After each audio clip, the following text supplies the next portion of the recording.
بسم اللہ الرحمن الرحیم یا ایہا المدثر قم فأنذر وربک فکبر نحمده ونصلي على رسوله الكريم اما بعد فقال الله تبارك وتعالى كما ورد في سورة المدثر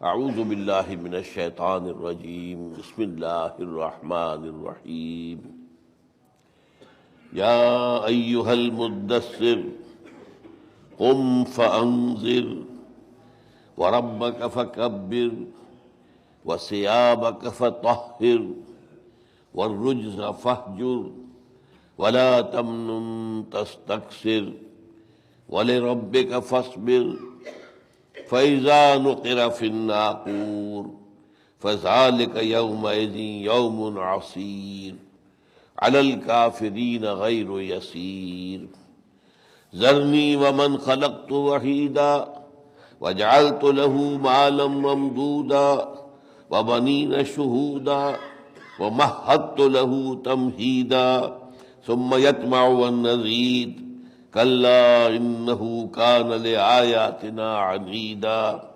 سأرهقه صعودا إنه فكر وقدر فقتل كيف قدر ثم قتل كيف قدر ثم نظر ثم عبس وبصر ثم أدبر واستكبر فقال إن هذا إلا سحر يوسر إن هذا إلا قول البشر سأصليه سقر وما أدراك ما سقر لا تبقي ولا تذر لواحة للبشر عليها 19 صدق الله العظيم رب اشرح لي صدري ويسر لي أمري واحلل عقدة من لساني يفقهوا قولي اللهم ربنا ألهمنا رشدنا وأعذنا من شرور أنفسنا اللهم أرنا الحق حقا وارزقنا اتباعه وأرنا الباطل باطلا وارزقنا اجتنابه آمین یا رب العالمین۔ ہم کافی دنوں سے قرآن مجید کی جو آیات نبی اکرم صلی اللہ علیہ وسلم پر سب سے پہلے نازل ہوئیں ان کا مطالعہ کر رہے ہیں، اور ظاہر بات ہے کہ وہ آیات کی شکل میں تھی، سورتوں کی شکل میں نہیں تھی، لیکن یہ کہ ہر وحی کے ساتھ پھر کچھ مزید آیات شامل کر کے نبی اکرم صلی اللہ علیہ وسلم کی ہدایت کے مطابق انہیں سورتوں کی شکل دی گئی۔ اس میں اگرچہ یہ بات جان لیجئے کہ یہ جو ترتیب نزولی ہے یہ ہرگز یہ متفق علیہ نہیں ہے، اس میں اختلاف کی گنجائش ہے، لیکن یہ کہ جہاں تک میں نے ریسرچ کی، ایک خاص زمانے میں میرا یہ خاص موضوع رہا، بہت محنت کی، بہت تفاصیل دیکھی، تو اندازہ یہ ہوا کہ جن لوگوں نے بھی اس ترتیب نزولی کے سلسلے میں کوئی کوشش کی ہے وہ اس پر تو تقریباً متفق ہے کہ یہ 4 سورتوں کی ابتدائی آیات ہیں جو سب سے پہلے حضور پر نازل ہوئی: سورہ علق، سورہ نون، سورہ مزمل، سورہ مدثر۔ البتہ یہ کہ سورہ علق میں اور سورہ مدثر میں کچھ چیزیں بہت مشترک ہیں، اور اس کی بنا پر ایک گمان ہوتا ہے کہ شاید پہلی وحی تو سورہ علق ہے، اس میں کوئی اختلاف نہیں، ہو سکتا ہے کہ دوسری وحی یہ ہو، واللہ عالم، لیکن میری رائے پھر وہی ہے کہ نہیں، یہ چوتھی وحی ہے۔ اس کے ضمن میں یہ بات نوٹ کیجئے کہ جیسے سورہ علق کے 3 بالکل نمایاں حصے ہیں، 5 آیتیں حضور سے خطاب: اقرأ بسم ربک الذی خلق، خلق الانسان من علق، اقرأ وربک الاکرم الذی علم بالقلم، علم الانسان ما لم یعلم۔ پھر 3 آیتوں میں ایمان بالآخرہ کا فلسفہ ہے: کلا ان الانسان لیطغی ان رآہ استغنی ان الی ربک الرجعی۔ اس کے بعد پھر جو آپ کے شدید ترین مخالفین تھے ان میں سے ایک، اور اس میں بالکل اتفاق ہے اس صورت کے بارے میں کہ نام تو وہاں نہیں ہے ابو جہل کا، لیکن یہ کہ وہاں پر ذکر ابو جہل کا ہے۔ أَرَأَيْتَ الَّذِي يَنْهَىٰ عَبْدًا إِذَا صَلَّىٰ الی آخر الآیہ، آخر سورہ۔ اسی طرح اس سورت کے بھی 3 حصے بالکل اسی طرح ہیں۔ پہلے 7 آیات، جن میں سے 3 آیات ہم پڑھ چکے ہیں کئی بار، آج ان میں سے باقی صرف 4 آیتیں ہمیں پڑھنی ہیں۔ پہلے 7 آیات حضور سے خطاب، پھر 3 آیات میں یوم القیامہ کی شدت، کیا شدائد اور کیا مصائب آنے والے ہیں، وہ دن بہت سخت ہے، اس کو یاد کرو اور یاد رکھو، وہ سامنے آنے والی بات ہے۔ اس کے بعد ایک مفصل گفتگو ہوئی ہے، اور یہاں جو کردار ہے اس میں بھی اتفاق ہے بالکل کہ یہ ولید ابن مغیرہ کا کردار ہے، وہ بھی حضور کے مخالفین میں بہت شدید تھا۔ تو اس حوالے سے سورہ علق اور سورہ مدثر میں مشابہتیں ہیں۔ چنانچہ ایک روایت یہ بھی ملتی ہے، اگرچہ جیسا کہ میں نے کہا اتفاق ہے کہ پہلی وحی جو ہے وہ سورہ علق کی ہے، لیکن حضرت جابر بن عبداللہ رضی اللہ تعالیٰ عنہ کی رائے یہ ہے کہ پہلی وحی یہی سورہ مدثر کی ساتھ آئی ہے، اور یہ حدیث ان کی جو ہے کئی احادیث کی کتابوں کے اندر موجود ہے، لیکن پھر ان کی اپنی ایک اور دوسری حدیث سے اس کی نفی ہو جاتی ہے۔ وہ دوسری حدیث جو ہے وہ اس صورت کی شان نزول ہے کہ حضور فرماتے ہیں کہ میں غار حرا سے نیچے اتر رہا تھا، واپس آ رہا تھا اپنے گھر، مجھے آواز آئی یا محمد۔ میں نے دائیں بائیں سامنے پیچھے دیکھا، کوئی نظر نہیں آیا، تو مجھے کچھ خوف سا بھی ہوا، یہ کون ہے، لیکن میں پھر چڑھ پڑا، کوئی نظر نہیں آیا۔ پھر آواز آئی یا محمد، پھر میں نے دیکھا چاروں طرف، کوئی نظر نہیں آیا، بہرحال میں پھر آگے بڑھا۔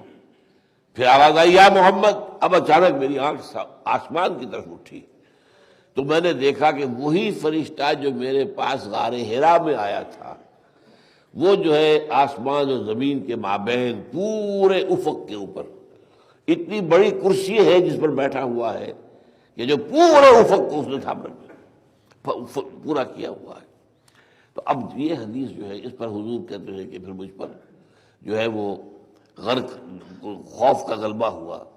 پھر آپ گھر آئے، زملونی زملونی، اپنی خدیجہ کبریٰ رضی اللہ تعالیٰ عنہا زوجہ محترمہ سے کہا مجھے کمبل اڑا دو، کمبل اڑا دو۔ اس کے بعد یہ آیات نزول ہے، یا ایھا المدثر قم فانذر وربک فکبر وثیابک فطہر والرجز فاہجر ولا تمنن تستکثر ولربک فاصبر۔ تو اس حدیث سے خود معلوم ہو گیا کہ وہ فرشتہ جو میرے پاس حرا میں آیا تھا، اور وہی تو وہاں پر ہی جو وہی ہے پہلی نازل ہوئی تھی، سورہ علق کی ابتدائی 5 آیات، تو گویا کہ حضرت جابر بن عبداللہ کی اس اپنی حدیث سے اپنے دوسرے قول کی نفی ہو جاتی ہے۔ اس اعتبار سے تقریباً متفق علیہ بات یہی ہے کہ پہلی وحی سورہ علق کی ابتدائی 5 آیات، اس کے بعد ہو سکتا ہے پہلے سورہ نور ہو پھر سورہ مزمل ہو، یہ بھی ہو سکتا ہے پہلے سورہ مزمل ہو پھر سورہ نور ہو، لیکن اس کے بعد پھر سورہ مدثر ہے۔ اب جو ہم پڑھ چکے ہیں 3 آیتیں، اس کے بارے میں آج مزید کچھ نہیں کہوں گا۔ یا ایھا المدثر اور یا ایھا المزمل، ان دونوں الفاظ کا جو پس منظر ہے میں بیان کر چکا ہوں۔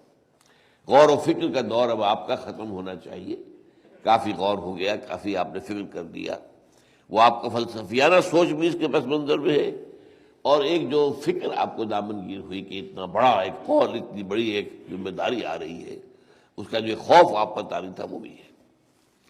اب فرمایا کہ قم فانذر، کھڑے ہو جاؤ، کمر کس لو، گرڈ اپ یور لائنز جو آپ انگریزی میں کہتے ہیں، اپنے کمر کس لو اور لوگوں کو خبردار کرو آخرت سے، قیامت سے۔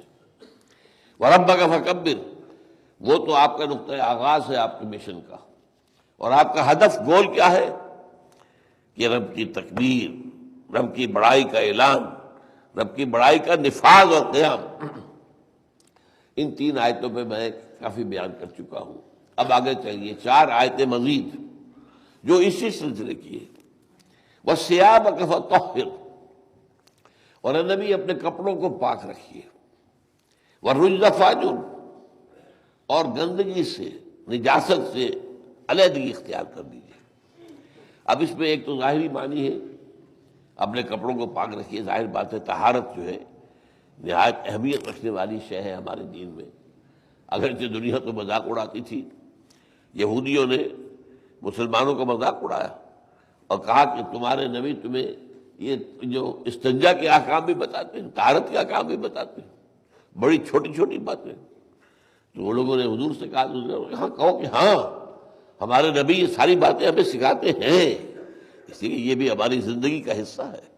تو نجاست اگر ہوتی ہے تو پھر جو ملکوتی قوتیں ہیں، فرشتہ ہے وہ قریب نہیں آتا. اور یہی وہ ہے در حقیقت غیر مرئی طاقت. غیر مرئی طاقت ایک شیطان اور جنات ہے، وہ ہمیں شر کی طرف بلاتے ہیں. اور غیر مرئی طاقت ملائکہ ہے، وہ ہمیں خیر کی طرف ہم آئیں تو ہمیں شاباش دیتے ہیں. نحن اولیاؤکم فی الحیات الدنیا وفی الآخرہ. ہم اہل ایمان، ہم تمہارے ساتھی ہیں، پشت پناہ ہیں، مددگار ہیں، دنیا کی زندگی میں بھی اور آخرت میں بھی. تو یہ غیر جو مرئی، جو نظر نہیں آنے والی طاقت ہے، ان میں سے فرشتہ جو ہے انسان کے پاس نہیں آتا. اور بھی بعض چیزوں کے بارے میں فرمایا ہے، جس گھر میں کتا ہو اس میں جو ہے فرشتے داخل نہیں ہوتے. جہاں تصویریں لٹکی ہوئی ہو یا تصویریں بنی ہوئی ہو یا مجسمے رکھے ہوں، وہاں بھی فرشتے نہیں آتے. تو اس لیے وجہ ہے کہ پھر اہل ایمان جو ہے وہ ان چیزوں سے ان کو منع کیا گیا، حضور نے روکا ہے. تو ورنہ یہ کہ بہرحال یہ باقی جو ہے آدمی سمجھتا ہے کہ شاید کوئی بہت اہم بات تو نہیں ہے، لیکن یہ کہ فرشتوں کا اپنا ایک مزاج ہے. اللہ تعالیٰ نے ان کے اندر جو بھی بات پیدا کی ہے اس کا نتیجہ یہ ہے کہ وہ گندگی جہاں ہو اس سے دور رہتے. تو فرمایا کہ آپ اپنے کپڑوں کو صاف رکھیے. ویسے عربی زبان میں یہ لفظ اس معنی میں بھی آتا ہے کہ اپنے دامن کردار کو صاف رکھیے.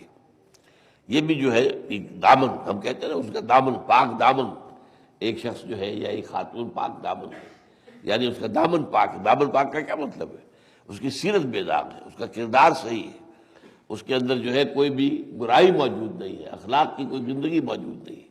تو یہ مفہوم بھی لیا گیا ہے. بہرحال دونوں چیزیں اپنی جگہ مطلوب ہے.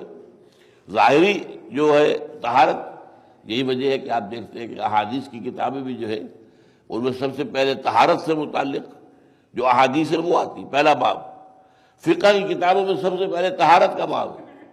پہلے آپ طہارت حاصل کریں گے، پاک رہیں گے، تبھی تو پھر نماز ادا کریں گے، تبھی پھر عالم ملکوت کے ساتھ آپ کا ایک روحانی رابطہ ہوگا، تبھی تو فرشتے جو ہیں آپ کے پاس آئیں گے اور نیکی پر آپ کی پیٹھ ٹھوکیں گے، آپ کو داد دیں گے کہ ہاں تم سیدھے راستے کرو.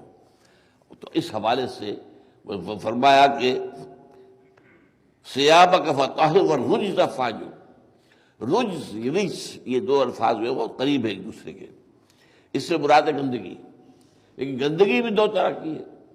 ایک گندگی ہے ظاہری اور ایک گندگی معنوی ہے. معنوی گندگی میں کیا ہے؟ شرک ہے، اس سے پاک کرنا، حق معیت کا شرک. چنانچہ بتوں کا یہ ترجمہ لکھا ہوا ہے یہاں پر، بتوں سے الگ رہو. ظاہر بات ہے کہ حضور پہلے سے آپ کا اپنا مزاج جو ہے نفاست پسند تھا، صفائی پسند تھا. اسی طرح آپ نے کبھی کسی بت کو نہیں پوجا. نبی تھے آپ، نبی تو پیدائشی طور پر نبی ہوتا ہے، اور اس کی تو اپنی جو فطرت ہے وہ ایسی فطرت صحیحہ ہوتی ہے کہ برے کاموں کی طرف اس کا میلان ہوتا ہی نہیں. اور اگر کہیں ایک بنائے بشریت جو ہے اس کی بنیاد پر کوئی ہو تو اللہ روک لیتا ہے. چنانچہ حضور اپنا قصہ سناتے ہیں، اور یہ بچپن کا قصہ ہے، مطلب ٹین ایجر ہو گئے جب کا واقعہ ہے کہ ایک مرتبہ میرے دل میں خواہش پیدا ہوئی کہ عکاس کے میلے میں جاؤں. میلہ ٹھیلا ہوتا تھا وہاں، باقی سب کچھ ہوتا تھا وہاں. بڑی جو ہے وہ فحاشی بھی ہوتی تھی وہ، لیکن یہ کہ کھیل کود بھی ہوتا تھا. تو میرے جی میں بھی آیا کہ جا کے میں میلہ دیکھوں. تو میں چل پڑا. کئی میل کے فاصلے پر تھا وہ مکے سے. وہ وہاں لیکن راستے میں مجھے ایک جگہ تھکان سی محسوس ہوئی. میں بیٹھ گیا ایک جگہ، کسی چیز کی پیٹھ میں نے لگا لی، کسی شے سے تکیہ لگایا، بیٹھ گیا. میری آنکھ لگ گئی اور میں صبح کو جاگا. وہ رات ختم ہوئی، میلہ گیا، لہٰذا میں واپس آ گیا. ایک مرتبہ پھر ایسا ہی ہوا، پھر یہی ہوا. تو اللہ جو ہے بچاتا ہے، نبیوں کی عصمت کو قائم بھی رکھتا ہے. اور ویسے بھی انبیاء فطرت جو ہے، فطرت کے اعتبار سے جو فطرت اللہ التی فطر الناس علیہا، ظاہر بات ہے اس پر تمام و کمال پورے اترنے والے تو انبیاء کرام ہی ہیں. پھر صدیقین ہیں. حضرت ابوبکر صدیق نے بھی کبھی زندگی بھر کسی بت کو نہیں پوجا. حضرت عثمان غنی نے بھی رضی اللہ تعالی عنہ کبھی کسی بت کو نہیں پوجا.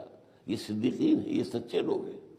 اسی طریقے سے حضرت عمر رضی اللہ تعالیٰ عنہ کے جو بہنوئی تھے سعید ابن زید، ان کے جو والد تھے وہ بھی موحدین میں سے تھے، اور وہ خانہ کعبہ کے پردے پکڑ پکڑ کر اللہ سے کہتے تھے اے اللہ میں صرف تجھے پوجنا چاہتا ہوں، میں صرف تیری بندگی کرنا چاہتا ہوں۔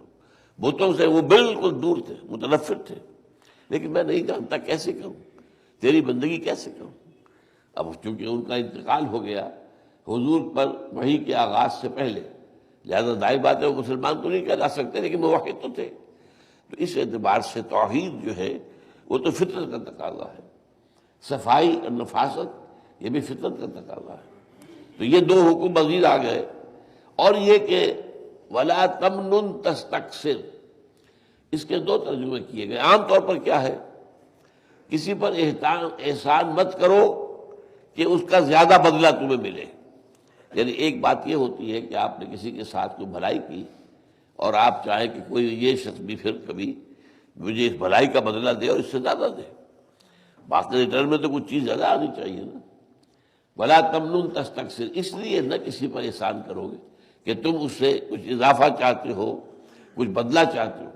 ایک ترجمہ یہ ہے، یہ بھی اپنی جگہ پر صحیح ہے، لیکن دوسرا ترجمہ میرے دل کو بہت لگا ہے، یہ من یا منو اس کے لیے بھی آتا ہے احسان دھرنا کسی پر، اور ایک یہ کہ کسی چیز کا منقطع ہو جانا، لہو اجر غیر ممنون، ممنون جو ہے اسی سے ہے، اور اس کو کہتے ہیں منقطع کر دینا۔ ان کے لیے تو وہ اجر ہے جس کا سلسلہ کبھی منقطع نہیں ہوگا، ہمیشہ وہ اجر جاری رہے گا جنت، اہل جنت کے لیے۔ تو آپ اپنی اس جد و جہد کو مایوسی کی وجہ سے کہیں چھوڑ کے نہ بیٹھ جائیے۔ آپ کا امتحان تو آئیں گے، آپ کے صبر کا امتحان لیا جائے گا، آپ کی استقامت کا امتحان اللہ تعالیٰ لے گا، لیکن یہ ہے کہ کہیں ایسا نہ ہو کہ آپ دل برداشتہ ہو کر کہ لوگ تو میری بات سن نہیں رہے، لوگ تو مجھے پاگل کہنے لگے، لوگ تو مجھے مجنون کہنے لگے، لوگ آج مجھے شاعر کہہ رہے ہیں، لوگ مجھے ساحر کہہ رہے ہیں۔ تو اس سے دل برداشتہ ہوگا کہیں ایسا نہ ہو کہ آپ وہ چھوڑ کر بیٹھ جائیں۔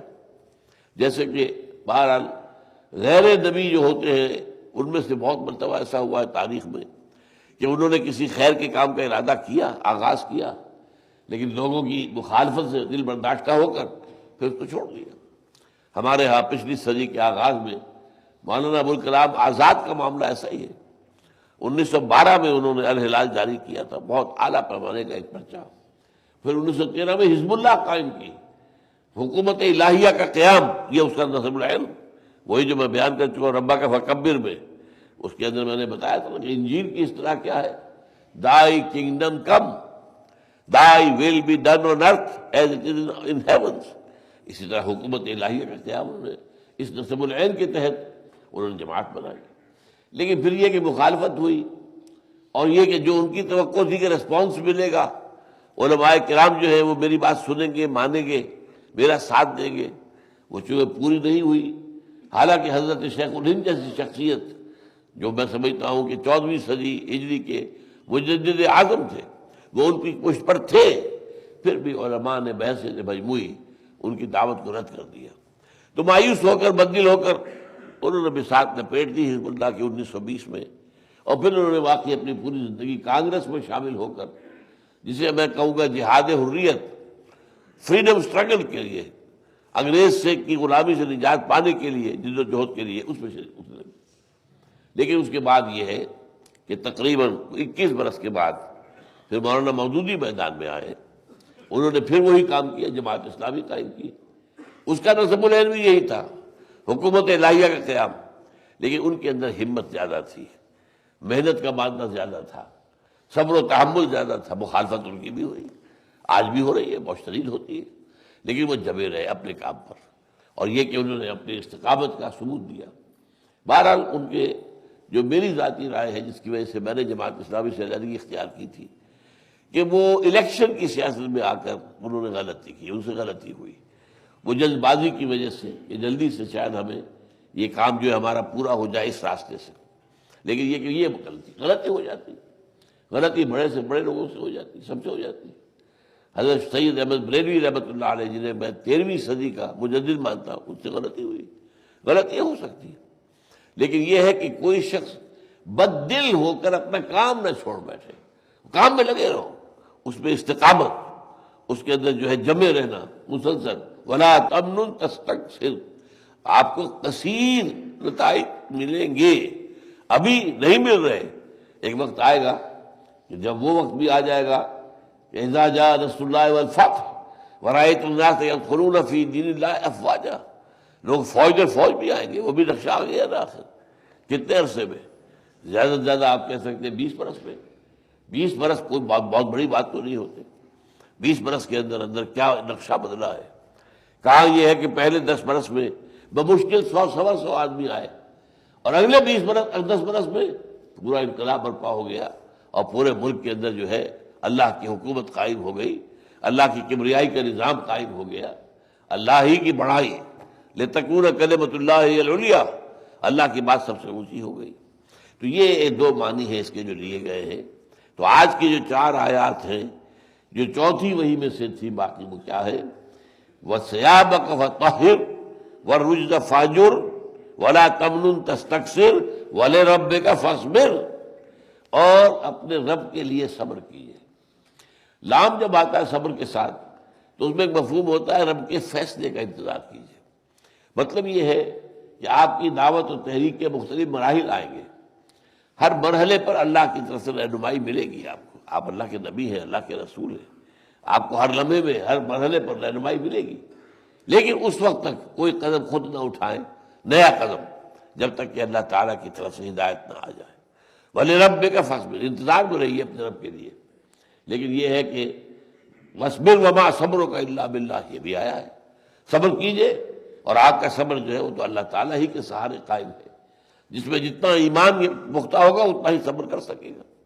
تو یہ 7 آیتیں وہ ہیں کہ جو میرے نزدیک اور بہت سے حضرات کے نزدیک یہ چوتھی وحی تھی جو حضور پر ہوئی ہے صلی اللہ علیہ وسلم. اس کے بعد 3 آیتیں جیسے سورہ علق کے اندر کَلَّا إِنَّ الْإِنسَانَ لَيَطْغَىٰ أَن رَّآهُ اسْتَغْنَىٰ إِنَّ إِلَىٰ رَبِّكَ الرُّجْعَىٰ، یہاں 3 آیتیں ہیں.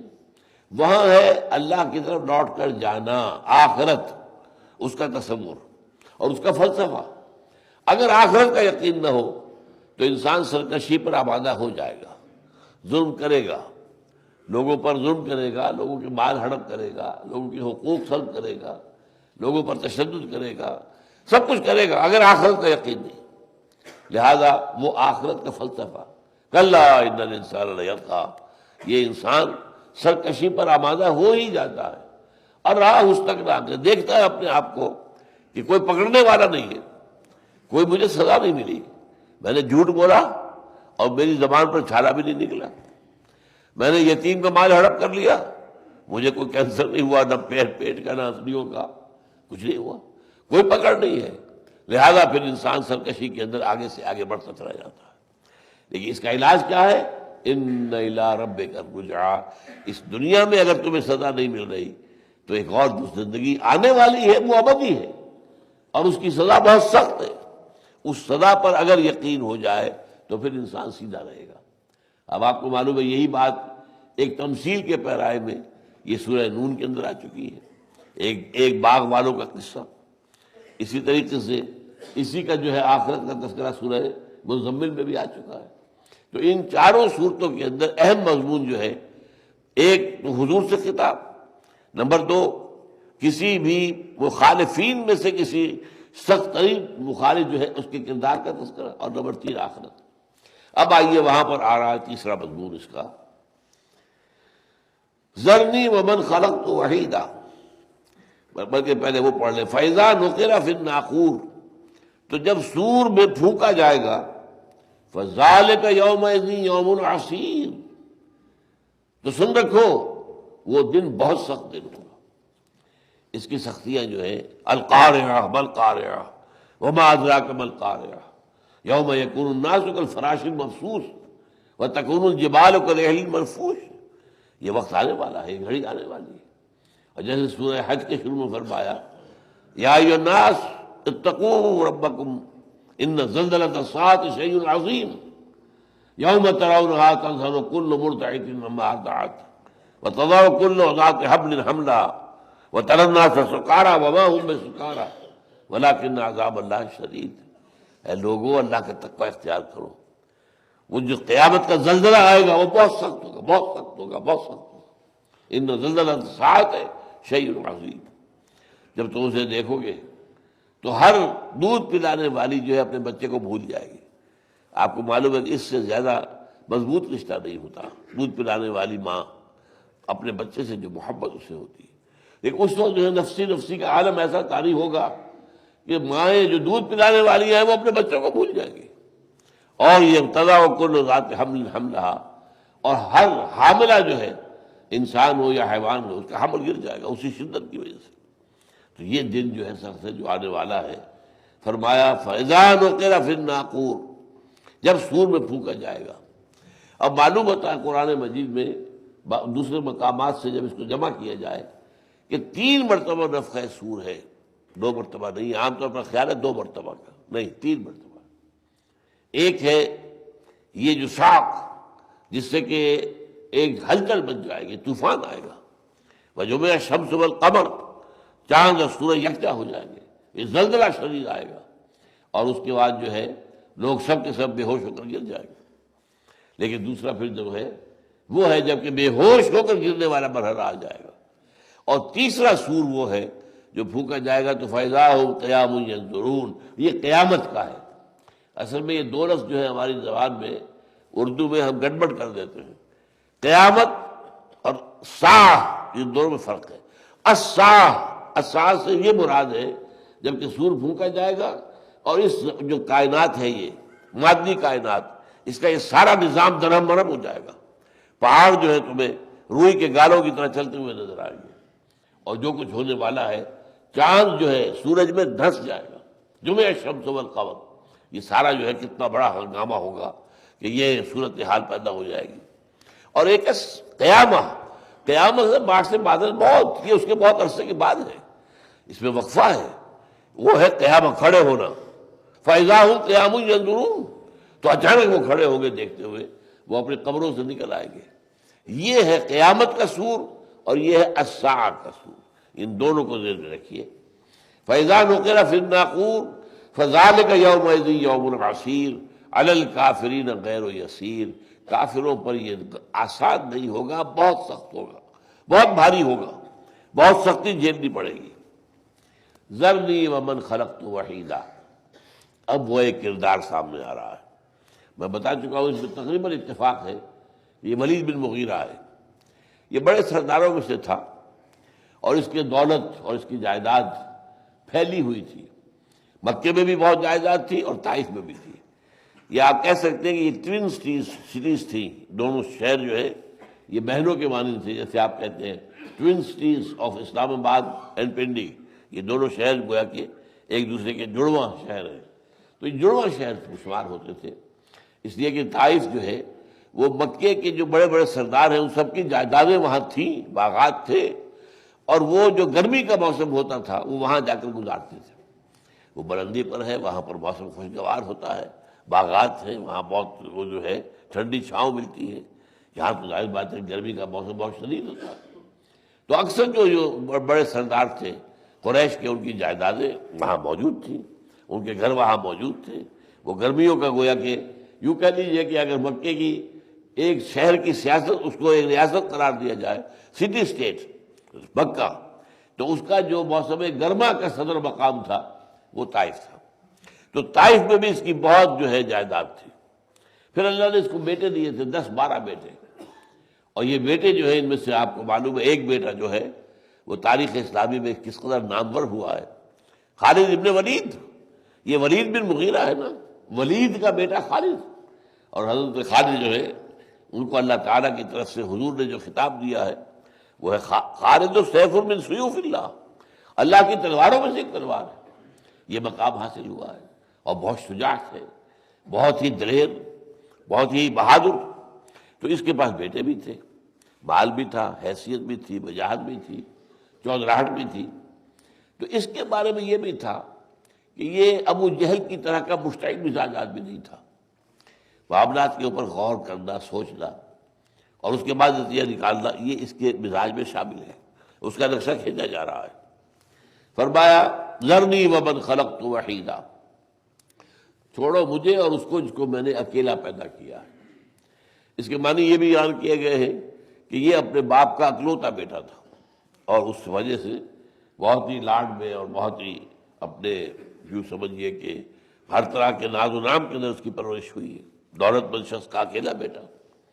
ذرنی ومن خلقت وحیدا وجعلت له مالا ممدودا، اور پھر میں نے اس کے لیے مال جو پھیلا ہوا ہے، یہ مال اس کا جو ہے مکے میں بھی ہے اور یہ مال اس کا طائف میں بھی ہے، جائیداد یہاں بھی ہے وہاں بھی ہے، اور اس کے بعد مویشی بھیڑیں بکریاں اونٹ وغیرہ یہاں بھی ہیں وہاں بھی ہیں، مالا ممدودا وبنین شہودا، اور بیٹے ہم نے دیے اس کو جو حاضر باش ساتھ رہنے والے ہیں۔ اب آپ کو معلوم ہے آج یہ بات سمجھ میں آ سکتی ہے کہ آج بیٹے جو ہیں جو کھاتے پیتے لوگ ہیں وہ اس اعتبار سے انتہائی محروم ہے کہ بیٹا کوئی امریکہ میں ہے، کوئی ٹورنٹو میں ہے، کوئی انگلینڈ میں ہے، اپنے پاس کوئی نہیں۔ ماں بھی مر رہی ہے اور اب کسی بیٹے کو دیکھنے کی اس کو جو آرزو ہے وہ پوری نہیں ہو رہی۔ باپ مر رہا ہے، ایڑیاں رگڑ رہا ہے، لیکن بیٹا اس کے سامنے نہیں ہے۔ آتے ہیں بعد میں بھاگ دوڑ کر کے، وہ قبر پر جا کر جو چاہے کر لے، لیکن یہ کہ ایک ہوتا ہے بیٹا جو موجود ہو، اور یہ ظاہر بات ہے اس کی علامت ہے کہ اگر کسی شخص کے پاس گھر میں کھانے پینے کے ہو کاہے کو باہر جائے گا؟ وہ باہر تو وہی جاتے ہیں نا کہ جو کمائی کے لیے۔ اب ہمارے یہاں کتنے لوگ ہیں دبئی چلو، یہ تو ایک دفعہ ایک دور میں جو ہے وہ نعرہ ہی بن گیا تھا، اور یہی ہوتا تھا، سال بعد کہیں آ رہے ہیں۔ ایک سال تک جس کی بیوی یہاں بیٹھی رہی ہے بغیر شوہر کے، اب آپ کیا اس سے فسادات پیدا نہیں ہوں گے؟ اس سے برائیاں پروان نہیں چڑھے گی؟ اس سے اخلاقی گراوٹ نہیں آئے گی؟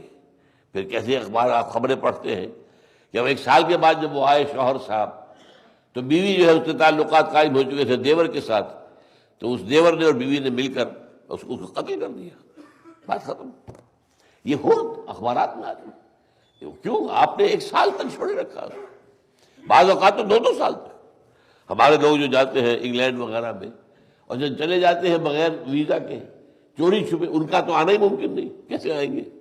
پہلے وہاں پر کوئی اپنی پوزیشن بنائے، کوئی وہاں پر جو ہے کوئی گرین کارڈ ملے، کوئی اور شے ملے، تبھی تو کہیں آنے کا سوال ہے، ورنہ سالوں پر سال گزر رہے ہیں ان کے واپسی کے آنے کا سوال ہی نہیں۔ تو یہ کیا ہے؟ یہ ہماری مفلسی ہے، قلاشی ہے۔ چنانچہ عرب میں بھی جو نوجوان ہے سعودی عرب کا، وہ بڑی یوں سمجھیے کہ تحقیر آمیز انداز میں کہا کرتا ہے ہم پاکستانیوں کو اور جو دوسرے اور ملکوں سے آئے ہوئے ہم مرتزقون، یہ رزق کے جو ہے بھکاری ہے جو ہمارے پاس آئے ہوئے، ہماری دولت جو ہے وہ ان کو کھینچ کر لائی ہے۔ اور واقعہ یہ ہے کہ سخت ان کی خودداری کو کچلا جاتا ہے۔ ایک صاحب کے جو پروفیسر تھے جدہ یونیورسٹی میں، میکینیکل انجینئرنگ کے ہیڈ آف دی ڈپارٹمنٹ، انہوں نے مجھ سے آ کے شکایت کی۔ ایک زمانے میں پالیسی بنی تھی سعودی عرب کی کہ جتنے بھی باہر کے لوگ ہیں جو اونچی پوزیشنوں میں ہیں ان کو نیچے کر کے سعودی نوجوان کو اوپر بٹھایا جائے، سعودائزیشن اس کو کہتے تھے، سعودیت بنانا اپنے اداروں میں۔ کہنے لگے کل جو لڑکا مجھ سے پڑھ کر گیا ہے بالکل نوجوان، مجھے اس کو میرے اوپر ہیڈ آف دی ڈپارٹمنٹ بنا کے بٹھا دیا۔ تو بہت سخت، اور اس سے بھی بڑھ کر بات یہ کہ ایک بہت اعلیٰ معیار کا جو ہسپتال ہے وہاں سعودی تو چپراسی بھی جا سکتا ہے، میں نہیں داخل ہو سکتا، کسی غیر سعودی کے لیے علاج نہیں ہے وہاں پر، سعودی کے لیے ہے چاہے وہ چپراسی ہو۔ میں نے کہا پھر تمہیں شرم نہیں آتی؟ تمہاری غیرت بغاوت نہیں؟ کیوں ہو یہاں پر؟ کس لیے بیٹھے ہو یہاں پر؟ اس لیے نہ کہ تنخواہ زیادہ ملتی ہے، پیسہ زیادہ ملتا ہے، آپ کی عزت نفس جو ہے وہ کچلی جا رہی ہے، یہ معاملہ ہو رہا ہے بیٹھے ہوئے۔ تو میں یہ کہہ رہا تھا بنین شہودا، جس نے اپنے بیٹوں کو ایکسپورٹ نہ کیا ہو، اللہ کا شکر ہے میں نے تو اپنے کسی بیٹے کو ایکسپورٹ نہیں کیا، میرے بڑے بھائیوں نے، چھوٹے بھائیوں میں سے کسی نے نہیں کیا۔ ہمارے بچے یہی ہیں جو بھی کام کر رہے ہیں، وہاں جا کر کیا ہو جائے گا؟ رازق یہاں بھی اللہ ہے وہاں بھی اللہ ہے، پھر یہاں پہ جو کام کرنے کا امکان ہمارے لیے ہے دین کا وہ تو وہاں نہیں ہے۔ ظاہر بات ہے کہ وہاں آپ سیکنڈ ریٹ سٹیزن سمجھے جائیں گے، آپ برابر کے شہری تو کبھی نہیں ہو سکتے، کبھی بھی نہیں ہو سکتے، سوال ہی پیدا نہیں ہوتا۔ چاہے قانوناً وہ برابر کر دیں آپ کو، آپ بھی شہری ہو گئے، آپ کے پاس بھی ایک ووٹ کا حق ہے، لیکن یہ کہ حقیقت میں تو جس جگہوں سے آپ کو دیکھتے ہیں وہ تو ظاہر بات ہے کہ آپ کو گھٹیا سمجھتے ہیں۔ بہرحال یہاں پہ بنین شہودا کے حوالے سے میں نے عرض کیا کہ اللہ تعالیٰ کس طریقے سے اپنی ایک بڑی نعمت کے طور پر بیان کر رہا ہے۔ بیٹے لیے جو ساتھ ہی موجود رہتے ہیں، پاس موجود رہتے ہیں، اس کے پاس ہی حاضر باش ہے۔ وَبَنِينَ شَهُودًا وَمَهَّدتُّ لَهُ تَمْهِيدًا، اور اس کے لیے ہم نے یوں سمجھیے کہ اس کے بچھیروں کو خوب بچھا دیا ہے، اس کے لیے ہماری نعمتوں کے جو دسترخوان ہیں بچھے ہوئے ہیں۔ ثم یطمع مزید، پھر وہ یہ بھی چاہتا ہے کہ اور اس کو ملے۔ یہ وہ بات ہے جو میں بیان کر چکا ہوں کہ کچھ لوگ جو ہے وہ اپنی دولت کے گھمنڈ میں یہ کہتے تھے کہ جب ہمیں اللہ نے یہاں یہ سب کچھ دیا ہے تو گویا کہ اللہ ہمیں پسند کرتا ہے، ہمیں اس نے دولت دی ہے، حیثیت دی ہے، وجاہت دی ہے، اقتدار دیا ہے، ہمیں وہاں بھی ملے گا۔ اور اگر کوئی اللہ کا بندہ انہیں سمجھاتا تھا تو گویا کہ وہ کہتے تھے کہ تم جیسے یہاں جوتیاں پٹخار رہے ہو وہاں بھی جوتیاں پٹخارو گے، اور جو اللہ نے یہاں نعمت دی ہے وہاں بھی ملے گی۔ خاص طور پر سورہ کہف کے اندر دو اشخاص کا مکالمہ اسی انداز سے، وَاضْرِبْ لَهُم مَثَلًا رَجُلَيْنِ، ایک شخص کے پاس دو باغات تھے، انگوروں کا باغ، اور اس کے گرد باڑ لگی ہوئی تھی کھجور کے درختوں کی کہ کوئی تیز ہوا آئے، آندھی آئے تو اس کو وہ درخت روک لے اور وہ باغ کے اوپر اثر انداز نہ ہو۔ اور پھر اس میں جو ہے اور کھیتیاں بھی تھیں جن میں گندم وغیرہ اگ رہی ہے، جنس اگ رہی ہے، اور یہ کہ اس میں چشمے رواں ہیں، اللہ نے اتنی بڑی دولت دی ہے۔ وہ اور اس کا ایک ساتھی تھا جو غریب تھا، وہ اللہ والا تھا، وہ کہیں اسے سمجھا رہا ہے کہ اللہ کے بندے اتنا اللہ نے تجھ پر انعام کیا، اللہ کا شکر ادا کر، شرک سے باز آ جا، اللہ تعالیٰ جو ہے اس کی توحید کا اقرار کر، اسی کی بندگی کر۔ اس پر اس نے کہا کہ میں انا اکثر من کا مالا اعز نفرا، بیٹے بھی اللہ نے اسے دیے ہوئے تھے، میں تم سے کہیں بڑھ کر ہوں مال میں، اور نفری کے اعتبار سے بھی بہت زیادہ ہوں، میری اپنی اولاد دیکھو اور پھر میرے ساتھ نوکر چاکر دیکھو کتنے ہیں، تمہارا تو حال ہی نہیں ہے۔ وَدَخَلَ جَنَّتَهُ، اور وَهُوَ ظَالِمٌ لِنَفْسِهِ، اپنے باغ میں داخل ہوا اسی حال میں کہ وہ اپنے آپ پر نفس ظلم کر رہا تھا۔ قَالَ مَا أَظُنُّ أَن تَبِيدَ هَٰذِهِ أَبَدًا، میں نہیں سمجھتا کہ کبھی میرا باغ جو ہے اجڑ سکتا ہے۔ اور یہ کہ وَمَا أَظُنُّ السَّاعَةَ قَائِمَةً وَلَئِن رُدِدتُّ إِلَىٰ رَبِّي لَأَجِدَنَّ خَيْرًا مِنْهَا مُنقَلَبًا، اول تو مجھے نہیں کوئی گمان نہیں کوئی آخرت ہوگی، کوئی قیامت ہوگی، کوئی دوسری زندگی ہے جیسا کہ تم کہتے ہو، پہلے تو میرا یہ گمان ہے ہی نہیں، اور اگر بالفرض میں اپنے رب کی طرف لوٹا دیا گیا تو مجھے وہاں اس سے زیادہ دے گا اللہ، اس نے مجھے یہاں دیا وہاں بھی دے گا۔ تو ثم یطمع مزید، کلا، نہیں، ہرگز نہیں، یہ بات ہونے والی نہیں ہے، یہ اس کا غلط خیال ہے، یہ جو ہے تلک امانیہم انہ کان لآیاتنا عنیدا، یہ جو ہے ہماری آیات جو ہے ان کا دشمن ہے، آیات جو ہم بھیج رہے ہیں محمد پر صلی اللہ علیہ وسلم، آیات قرآنیہ، یہ ان کا دشمن ہے۔ سأرہقہ صعودا، میں اسے چڑھائی چڑھواؤں گا۔ یہ دوزخ کے اور آخرت کے عذابوں میں سے ایک عذاب یہ ہے جو حضور کو دکھایا گیا ہے، جو لیلۃ الاسراء تھی، معراج کی شب، ایک پہاڑی ہے، اس پر ایک شخص سانس اس کا پھولا ہوا ہے، کسی طریقے سے مشقت سے وہ چڑھتا ہے، پھر وہاں ایک فرشتہ اٹھا کر دوبارہ اس کو دھکا دیتا، پھر نیچے، پھر چڑھتا ہے، پھر چڑھتا، اسی میں لگا ہوا، یہی اس کا عذاب ہے، یہی اس کی مشقت ہے۔ سأرہقہ صعودا، میں مجبور کروں گا اسے، وہ چڑھے گا۔ اس میں اصل میں اشارہ ہے، یا تو اس زندگی میں آپ اوپر چڑھ جائیں، اللہ نے آپ کو جس مقام پر پیدا کیا ہے، آپ کو مسجود ملائک بنایا ہے، آپ کو اشرف المخلوقات بنایا ہے، آپ کو اپنا خلیفہ قرار دیا ہے، یا تو اس مقام پر خود اس دنیا کے اندر کرنا پڑے گا، چڑھنا پڑے گا، یہاں اپنے محنت سے اپنے کردار کو بنانا ہوگا، یا جد و جہد سے اللہ کی راہ میں ایثار اور قربانی کے ذریعے سے، تو اللہ تعالیٰ کی نعمتوں کا اپنے آپ کو مستحق بنانا ہوگا، یا تو یہاں محنت کرو، یہاں محنت نہیں کرو گے تو وہاں چڑھائی چڑھنی پڑے گی۔ سأرہقہ صعودا، سورۃ التین میں اسی کا ذکر کیا گیا ہے نا، لقد خلقنا الانسان فی احسن تقویم ثم رددناہ اسفل سافلین الا الذین آمنوا وعملوا الصالحات، ہم نے انسان کو پیدا کیا تھا بہترین حساب پر، بہترین مقام اور مرتبے پر، مسجود ملائک بنایا اور اسے اشرف المخلوقات قرار دیا، لیکن پھر ہم نے اسے نیچے پھینک دیا۔ اب جب زمین میں آیا حیات دنیاوی، تو میں نے آپ کو بتایا ہے کہ انسانی بچہ جتنا کمزور ہوتا ہے کسی حیوان کا بچہ اتنا کمزور نہیں ہوتا۔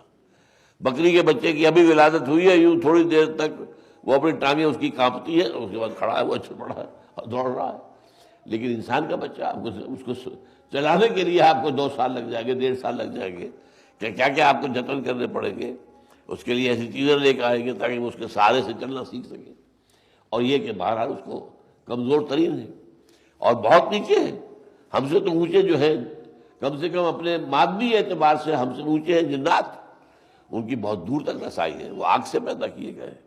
ہماری اونچائی تھی ہماری روحانیت کی وجہ سے، وہ روح جو پھونکی گئی تھی، وَنَفَخْتُ فِيهِ مِن رُوحِي فَقَعُوا لَهُ سَاجِدِينَ، جو فرشتوں سے کہا گیا تھا کہ جب میں اس کی تکمیل کر دوں اور نیک اس کی نوک پلک سنوار دوں، فَإِذَا سَوَّيْتُهُ وَنَفَخْتُ فِيهِ مِن رُوحِي، اور پھر اس میں اپنی روح میں سے پھونک دوں، فَقَعُوا لَهُ سَاجِدِينَ، تو اس کے سامنے سجدے میں گر جانا۔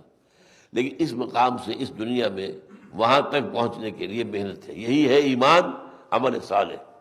وَالْعَصْرِ إِنَّ الْإِنسَانَ لَفِي خُسْرٍ إِلَّا الَّذِينَ آمَنُوا وَعَمِلُوا الصَّالِحَاتِ وَتَوَاصَوْا بِالْحَقِّ وَتَوَاصَوْا بِالصَّبْرِ، یہ وہاں پہنچ جائیں گے اور اس دنیا میں اپنے اصل مقام کو حاصل کر لیں گے۔ تو فرمایا سَأُرْهِقُهُ صَعُودًا، یہاں نقشہ کھینچا جا رہا ہے۔ ایک مرتبہ قریش کے کچھ لوگوں نے ولید ابن مغیرہ، کیونکہ معنی میں نے بتایا آپ کو، سوچنے سمجھنے والا آدمی تھا اور لوگ اس کے فکر پر، اس کی سوچ پر، ذہانت پر اعتماد کرتے تھے، اس نے کہا کہ آپ ہمارے سردار ہیں اور اللہ نے آپ کو جہاں دنیاوی دولت اور مال و اسباب دیا ہے، آپ کو سمجھ بھی دی ہے، سمجھ بوجھ دی ہے، عقل دی ہے، آپ بتائیے یہ محمد جو کچھ کہہ رہے ہیں صلی اللہ علیہ وسلم، اس کے بارے میں آپ کی رائے کیا ہے؟ یہ جو کہتے ہیں کہ اللہ کا کلام مجھ پر نازل ہوا ہے، مجھے اللہ نے نبی بنایا ہے، تو آپ کی رائے کیا ہے؟ اب یہ ایک بڑا امتحان تھا، اس نے اس پر غور کیا۔ اگر میں کہتا ہوں، دل میں اس کے تھا، سمجھ چکا تھا، مان چکا تھا، اگر میں کہتا ہوں کہ ٹھیک ہے یہ اللہ کے نبی ہے تو مجھے چھوڑنا پڑے گا اپنا سب کچھ، یہی میرے دشمن بن جائیں گے، میرا بائیکاٹ ہو جائے گا، میں اپنے دنیاوی مقام اور حیثیت سے محروم ہو جاؤں۔